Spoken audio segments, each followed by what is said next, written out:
It was only when I could finally write a complete sentence that I wrote a letter to Amir. Then Uncle told Amir he had to go back to Kabul to find, but by now Amir's main concern was his own safety. He thought, even if it costs a bit, he's not about to risk it himself. In a moment of resignation, Raham Khan shared the truth. Their servant Ali couldn't have kids, but he did have Hassan. Ali wasn't Hassan's real father, just raising him. The truth emerged. Uncle said Hassan was his half-brother. And Sohrab was the last living relative he had in this world. Amir's first reaction was to run. Thinking of how his father favored Hassan all those years, everything started to add up.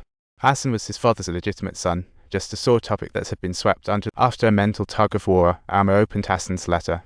There were no complaints or accusations, just deep affection for an old friend far away.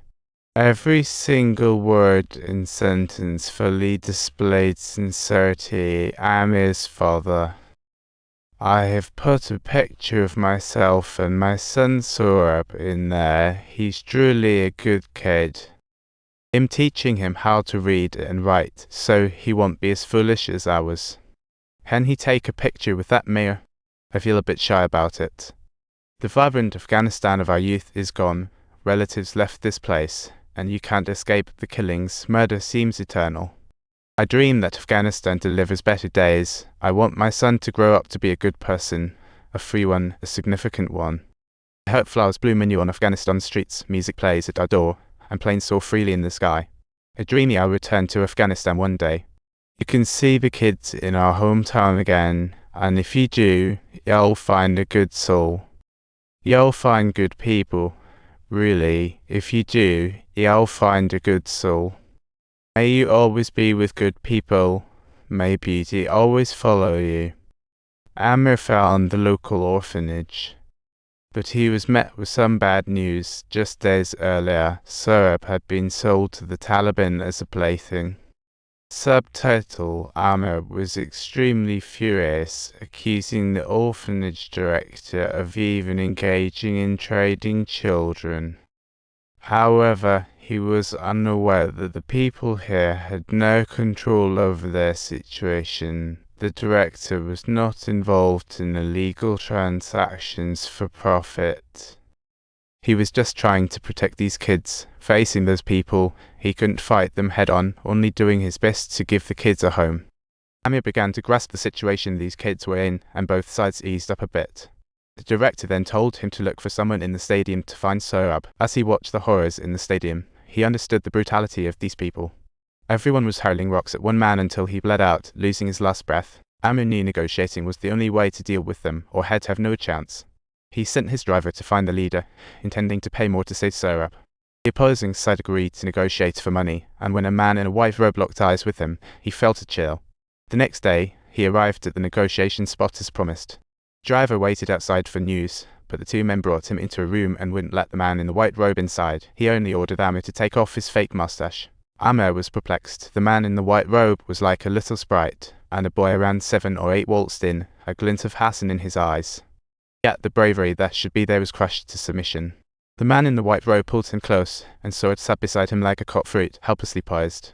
Witnessing this, Amir understood Sohrab's tragic fate, and his anger surged. When the man introduced himself as Asef, he realized that this was the same Asef who bullied him and Hassan as kids. The same guy who humiliated Hassan in the alley was now extending his course to Hassan's child. Amir was furious inside, but forced himself to stay calm.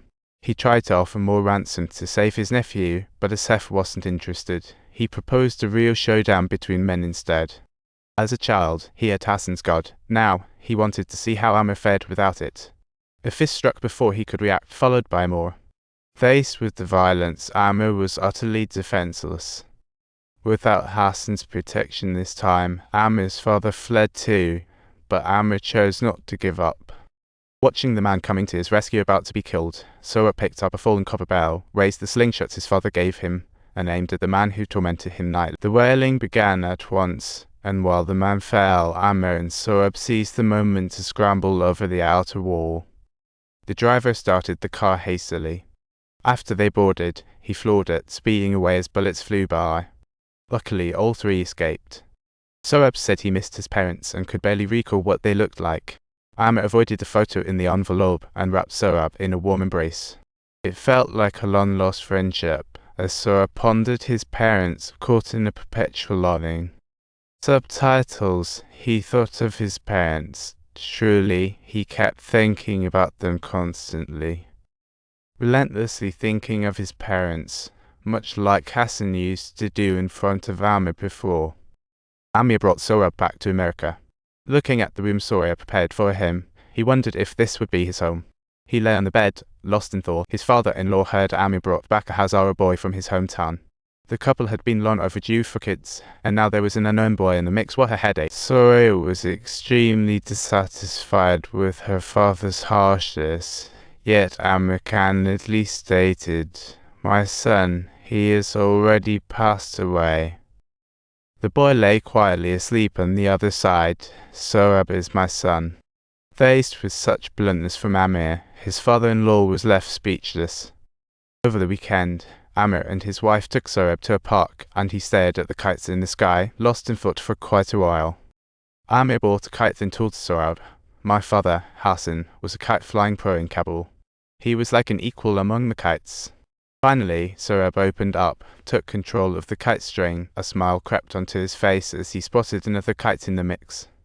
Amir showed him Hassan's signature move. Waiting for the rival kite to pass, he yanked the string, successfully slicing it, reliving glory once more. This is a dramatic narrative film full of emotion, exploring complex feelings of regret and redemption and unveiling the deep impact of social class and more on individual death. More importantly, the film dissects humanity, portraying the dynamic between Amir and Hassan as master and servant, yet much more complex and subtle. Hassan's loyalty and selflessness reflect the brilliance of human nature, while Amir's jealousy and cowardice expose its darker sides.